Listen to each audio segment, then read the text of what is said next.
Hi friends, நம்ம exam preparation பார்த்துட்ருக்கோம். இன்றைக்கி என்ன டாபிக் பார்க்க போகிறோம் அப்படின்னா, 6ஆம் வகுப்பு தமிழிலிருந்து பருவம் 2லேருந்து இயல் 3 ஃபுல்லாகவே பார்க்க போகிறோம். முக்கியமான ஒன்றோட எல்லாமே கலெக்ட் பண்ணி வச்சுருக்கிறோம். ஆல்ரெடி 6ஆம் வகுப்பு தமிழில் பருவம் 1 ஃபுல்லாகவே முடிச்சிட்டோம். பருவம் 2ல் இயல் 1 இயல் 2 ஃபுல்லாகவே முடிச்சிட்டோம். Psychology unit 1 to 10 one word டைப்பில் வந்து கம்ப்ளீட் பண்ணியிருக்கிறோம். நம்மளோட சேனல் பிளேலிஸ்ட்டில் கொடுத்துருக்குறோம். பார்க்காதவங்க பார்த்து படிச்சுக்கோங்க. இப்போ ஃபஸ்ட்டு கொஸ்டின் பார்க்க போகிறோம். நானிலம் படைத்தவன் என்ற நூலின் ஆசிரியர் முடியரசன். இரண்டாவது கொஸ்டின் சொல்லும் பொருளும் பார்க்குறோம். மல்லெடுத்த, வலிமை பெற்ற, சமர், போர், நல்கும், தரும், களனி, வயல், மரம், வீரம், எக்களிப்பு, பெருமகிழ்ச்சி, களம், கப்பல், ஆழி, கடல். அடுத்து மூன்றாவது கொஸ்டின் முடியரசனின் இயற்பெயர் அப்படின்னு பார்த்தோம்னா துரைராசு.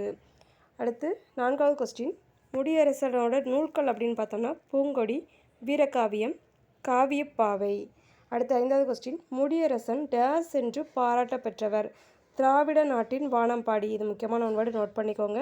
திராவிட நாட்டின் வானம்பாடி என்று பாராட்டப்பட்டவர் யாருன்னு பார்த்தோம்னா கவிஞர் முடியரசன். அடுத்து ஆறாவது கொஸ்டின் நானிலம் படைத்தவன் என்னும் பாடல் டேஸ் என்னும் நூலில் இடம்பெற்றுள்ளது. புதியதொரு விதி செய்வோம். அடுத்து ஏழாவது கொஸ்டின் போர்க்களத்தில் வெளிப்படும் குணம் வீரம். அடுத்து கல் எடுத்து பிரித்தெழுதுக, கல் ப்ளஸ் எடுத்து, நானிலம் பிரித்தெழுதுக, 4 + நிலம்.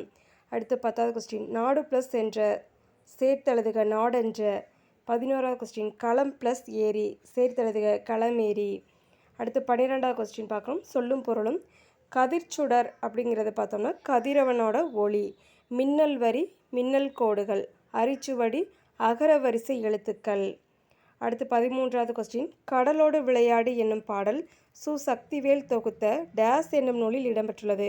நாட்டுப்புற இயல் ஆய்வு. அடுத்து 14வது கொஸ்டின் கதிர்ச்சுடர் பிரித்தெழுதுக, கதிர் ப்ளஸ் சுடர். 15வது கொஸ்டின் மூச்சடக்கி பிரித்தெழுதுக, மூச்சு ப்ளஸ் அடக்கி. அடுத்து 16வது கொஸ்டின் பெருமை ப்ளஸ் வானம், பெருவானம். அடுத்து 17வது கொஸ்டின் அடிக்கும் ப்ளஸ் அலை சேர்த்தெழுதுக, அடிக்கும் அலை. அடுத்து பொறுத்துக பார்க்க போகிறோம். ஆல்ரெடி மேட்ச் பண்ணி வச்சுருக்கிறேன். விடிவெள்ளி விளக்கு, மணல் பஞ்சுமெத்தை, புயல் ஊஞ்சல், பனிமூட்டம் போர்வை. அடுத்து 19வது கொஸ்டின் பொருட்களை விற்பவரை வணிகர் என்பர். அடுத்து 20வது கொஸ்டின் பொருட்களை வாங்குபவரை நுகர்வோர் என்பர். அடுத்து 21வது கொஸ்டின் நம்மிடம் கூடுதலாக இருக்கும் பொருட்களை கொடுத்து நமக்கு தேவையான பொருட்களை பெற்றுக்கொள்வது டேஸ் ஆகும். பண்டமாற்று வணிகம். அடுத்து 22வது கொஸ்டின் வணிகத்தை டேஸ் டேஸ் என பிரிக்கலாம். வணிகத்தை வந்து 2 வகையாக பிரிக்கலாம். ஒன்று வந்து தரைவழி வணிகம், இன்னொன்று வந்து நீர்வழி வணிகம் அப்படின்னு சொல்லி 2 வகையாக பிரிக்கிறாங்க வணிகத்தை. அடுத்து 23வது கொஸ்டின் வணிகர்கள் வண்டிகளில் பொருட்களை ஏற்றி வெளியூருக்கு செல்லும்போது குழுவாகவே செல்வர். இக்குழுவுக்கு வந்து டேஸ் என்று பெயர் அப்படின்னு பார்த்தோம்னா வணிக சாத்துன்னு சொல்லுவாங்க. இதில் வந்து முக்கியமானது இதை படிச்சுக்கோங்க. வணிகர்கள் வந்து வண்டியில் பொருட்களை ஏற்றி வெளியூருக்கு செல்லும்போது குழுவாக செல்வோருக்கு பேர் வந்து அந்த குழுவோட பேர் வந்து வணிகச்சாத்துன்னு சொல்லுவாங்க. அடுத்து துறைமுக நகரங்கள் டேஸ் என்றும் டேஸ் என்றும் குறிக்கப்பட்டன. பட்டினம், பாக்கம் அப்படின்னு சொல்லி துறைமுக நகரங்களை அழைக்கின்றோம். அடுத்து 25வது கொஸ்டின் தமிழ்நாட்டின் தலை சிறந்த துறைமுகமாக டேஸ் விளங்கியது. பூம்புகார். அடுத்து 26வது கொஸ்டின் வணிகத்தை டேஸ் டேஸ் என்று பிரிக்கலாம். தனிநபர் வணிகம், நிறுவன வணிகம். அடுத்து 27வது கொஸ்டின் பழங்காலத்தில் தமிழ்நாட்டில் இருந்து தேக்கு, மயில்தோகை, அரிசி, சந்தனம், இஞ்சி, மிளகு போன்றவை பிற நாடுகளுக்கு ஏற்றுமதி செய்யப்பட்டது. அதாவது எந்தெந்த நாடுகளுக்கு வந்துட்டு ஏற்றுமதி என்னென்ன பொருள் செய்யப்பட்டது, எந்த பொருள் வந்து எந்த நாட்டிலேருந்து இறக்குமதி பண்ணோம் அப்படிங்கிறதுக்கு வந்து கொஞ்சம் ப்ரிஃபரன்ஸ் கொடுத்து பார்த்துக்கோங்க. சீனத்திலிருந்து கண்ணாடி, கற்பூரம், பட்டு போன்றவை வந்து இறக்குமதி செய்யப்பட்டன. அடுத்து 29வது கொஸ்டின் அரேபியாவில் இருந்து டேஸ் வாங்கப்பட்டன. குதிரைகள் வந்து இறக்குமதி செய்யப்பட்டது. அடுத்து 30வது கொஸ்டின் வணிகம் ப்ளஸ் சாத்து, வணிகச்சாத்து. அடுத்து 31வது கொஸ்டின் பண்டம் ப்ளஸ் மாற்று சேர்த்தெழுதுக, பண்டமாற்று. வண்ணப்படங்கள், வண்ண ப்ளஸ் படங்கள், விரிவடைந்த, விரிவு ப்ளஸ் அடைந்த. அடுத்து 34வது கொஸ்டின் ஒன்றை சுட்டி காட்ட வரும் எழுத்துக்களுக்கு டேஸ் என்று பெயர், சுட்டு எழுத்துக்கள். அடுத்து 35வது கொஸ்டின் பார்க்குறோம். டேஸ் ஆகிய 3 எழுத்துக்களும் சுட்டு எழுத்துக்கள் ஆகும். ஆ, இ, உ. அடுத்து 36வது கொஸ்டின் வந்து கொஞ்சம் இம்பார்ட்டன்ட் கொடுத்து படிச்சுக்கோங்க. இதில் வந்துட்டு அகச்சுட்டு, புறச்சுட்டு, அண்மை சுட்டு, சேமை சுட்டு, சுட்டு திரிபு இந்த மாதிரி வரும்.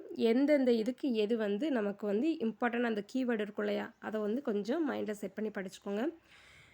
இவன் அவன் இது அது இச்சொற்களில் உள்ள சுட்டு எழுத்துக்களை ஆ இ உ அப்படிங்கிறது சுட்டு எழுத்துக்கள்னு பார்த்தோம் இல்லையா. அப்போ இதில் இவன் அவன் அப்படிங்கிறதுல வந்துட்டு இ எடுத்துட்டோம்னா வன்கிறது வரும், பொருள் கிடையாது. இது அதுன்னு இருக்குது, இ ஆ எடுத்துட்டோம்னா தூன்னு இருக்கும். அப்போ இதுவுமே பொருள் தராது. இந்த மாதிரி அந்த எழுத்துக்களை, அந்த சுட்டு எழுத்துக்களை நம்ம நீக்கின பிறகு அதுக்கு பொருள் தராது அப்படிங்கிறது தான் நமக்கு உள்ளேயே இருந்து பொருள் தரக்கூடியது தான் அண்மை சுட்டுன்னு சொல்லுவோம். இவ்வாறு சுட்டு எழுத்துக்கள் சொல்லின் உள்ளேயே இருந்து சுட்டுப்பொருளை தருவது அகச்சுட்டு எனப்படும். நீக்கினா பொருள் தராது, அகச்சுட்டு. அடுத்து 37வது கொஸ்டின். அந்நீர்வீழ்ச்சி, இம்மலை, இந்நூல் இச்சொற்களில் உள்ள சுட்டு எழுத்துக்களை நீக்கினாலும் பிற எழுத்துக்கள் பொருள் தரும். அகச்சுட்டில் பொருள் தராது, புறச்சுட்டில் பொருள் தரும். இவ்வாறு சுட்டு எழுத்துக்கள் சொல்லின் வெளியே, அதாவது புறத்தே இருந்து சுட்டுப்பொருளை தருவது புறச்சுட்டு எனப்படும். இப்போ அந்நீர்வீழ்ச்சி, இம்மலை, இந்நூல், நூல், மலை, நீர்வீழ்ச்சி அப்படிங்கிற பொருள்படும். அப்போ இது புறச்சுட்டு அப்படிங்கிறதுல இடம்பெறும். அடுத்து 38வது கொஸ்டின். இவன், இவர், இது, இவை, இம்மரம், இவ்வீடு இச்சொற்களில் நாம் அருகில் உள்ளவற்றை சுட்டுகின்றன. இது அண்மை சுட்டு எனப்படும். அதாவது அருகில் உள்ள பொருளை சுட்டி காட்டுறதுக்கு நம்ம அண்மை சுட்டை பயன்படுத்துகிறோம். அண்மை சுட்டு எழுத்து அப்படின்னு பார்த்தோம்னா இ. நோட் பண்ணிக்கோங்க, அண்மை சுட்டுக்கான எழுத்து இ. அடுத்து 39வது கொஸ்டின். அவள், அவர், அது, அவ்வீடு, அவை, அம்மரம் இச்சொற்கள் தொலைவில் உள்ளவற்றை சுட்டு காட்டுறதுக்கு பயன்படுத்துகிறோம். தொலைவில் அப்படிங்கிறதுக்கு இன்னொரு பேர் பார்த்தோம்னா சேமியில் அப்படின்னு சொல்லுவாங்க. இது சேமை சுட்டு எனப்படும். சேமை சுட்டு எழுத்து ஆ ஆகும். அடுத்து 40வது கொஸ்டின். ஆ இ ஆகிய சுட்டு எழுத்துக்கள் மாற்றம் பெற்று அந்த இந்த என வழங்குகின்றன. இவ்வாறு ஆ இ ஆகிய சுட்டு எழுத்துக்கள் அந்த இந்த என தெரிந்து சுட்டுப்பொருளை தருவது சுட்டு திரிபு எனப்படும்.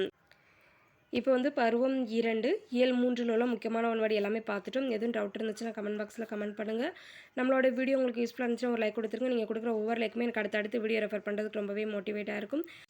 நம்மளோட வீடியோஸை உங்களோட ஃப்ரெண்ட்ஸ்க்கு ஷேர் பண்ணுங்கள். மேபி உங்களுக்கு யூஸ் ஆகலாம். Thank you friends. All the best.